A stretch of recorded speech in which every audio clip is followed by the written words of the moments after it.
Mark Martin won 40 Cup Series races and finished runner-up for the championship 5 separate times. 5. In 1990, he lost that title to Dale Earnhardt by 26 points after NASCAR docked him 46 over a carburetor spacer. But that penalty is not the untold part of this story. The untold part happened 7 years earlier, when Martin auctioned off every tool in his race shop, walked away from the sport, and nobody in the NASCAR garage would return his phone calls. This is how the most respected driver of his generation got there. It starts in Batesville, Arkansas, a town in the Ozark foothills where Martin's father ran a trucking company called Julian Martin Incorporated. Julian never raced professionally, but he was a legend on the back roads around Batesville, and he used to sit little Mark on his lap and let the kid steer while he worked the pedals, years before Mark's legs could reach them. Julian had a phrase the whole family repeated like scripture: never lift.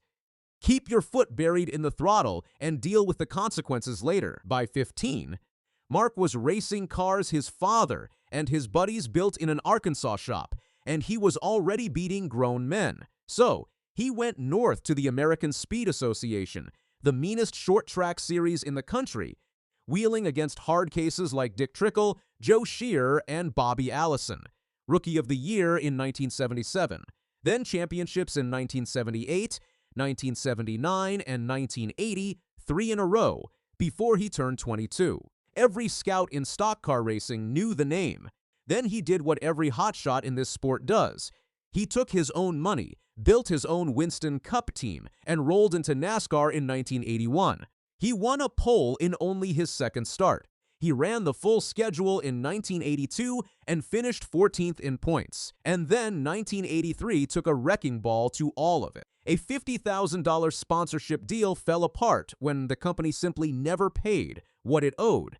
Martin auctioned off the equipment in his shop, piece by piece, and spent the rest of the year bouncing between 5 owners in whatever ride he could beg his way into. By October, he was finishing 33rd at Charlotte Motor Speedway, 24 years old.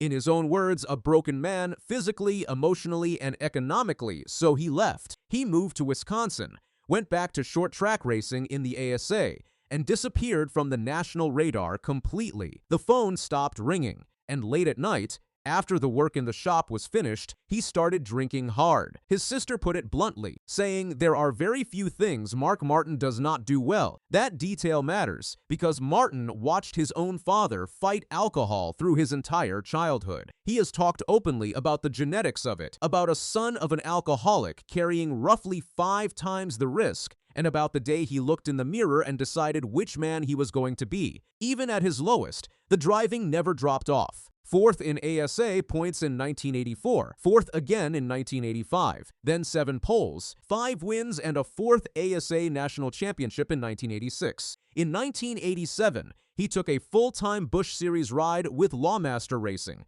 won at Dover for his first NASCAR victory anywhere, added 2 more, and finished 8th in the standings. That season, Bobby Allison put in a word for him with a road racer and drag racing engine builder named Jack Roush, who was building a cup team from nothing. Roush already knew about the drinking. He made stopping a condition of the deal. Martin was so hungry for the shot that he never asked about salary and never asked for a contract. His last drink came in 1988. His sponsor that season, and you cannot make this up, was Stroh's Light Beer. If you are enjoying this one, hit subscribe. We break down NASCAR history and current racing every single week. Now let's talk about 1990, because this is the one that still burns. Second race of the year, the Pontiac Excitement 400 at Richmond, possibly the coldest event in NASCAR history, wind chills around 5 degrees. Martin won it. Then post-race inspection turned up a carburetor spacer thicker than the rulebook allowed, and the technicality is what makes it brutal. The spacer was bolted on instead of welded on. Welded, it would have been perfectly legal. NASCAR's own chief technical officer at the time, Dick Beattie. Martin kept the trophy but lost 46 championship points, and Roush Racing was hit with a $40,000 fine, the largest in the sport up to that point. Watch what Martin did with the rest of that season.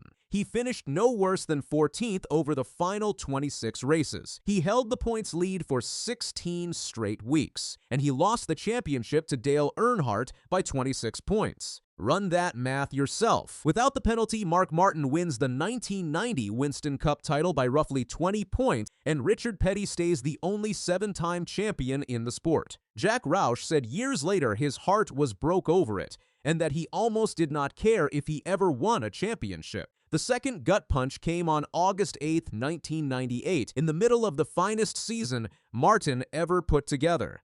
Julian Martin was flying his twin-engine Piper Cheyenne home to Arkansas after visiting relatives in California when the plane went down near Great Basin National Park in Nevada and started a forest fire. Julian was killed along with his wife Shelley and their 11-year-old daughter Sarah. Mark, 39 years old, was told the news right after finishing second at Watkins Glen. He raced at Michigan International Speedway the following weekend, finished fourth, and climbed out of the car in tears. 1 week after that, under the lights at Bristol Motor Speedway, he dominated the closing stretch and snapped Jeff Gordon's shot at 5 straight wins. He was crying in victory lane again, but everybody watching could tell the tears were different. He closed out 1998 with 7 wins. He finished second in points. Again, now here is the piece of Mark Martin that quietly rewired this entire sport. While the rest of the garage was out celebrating after races, he was in a gym moving serious weight. He co-wrote a book called Strength Training for Performance Driving. He treated stock car racing like an athletic event when almost nobody in the Cup garage did, and the industry eventually followed him into weight rooms. Every ripped 25-year-old in that field today is standing on a decision Mark Martin made alone in the 80s, and it bought him a second career nobody else got. In 2009, driving the Hendrick Motorsports number 5 at 50 years old, he won 5 races, including Phoenix, the Southern 500 at Darlington, and the Sylvania 300 at New Hampshire.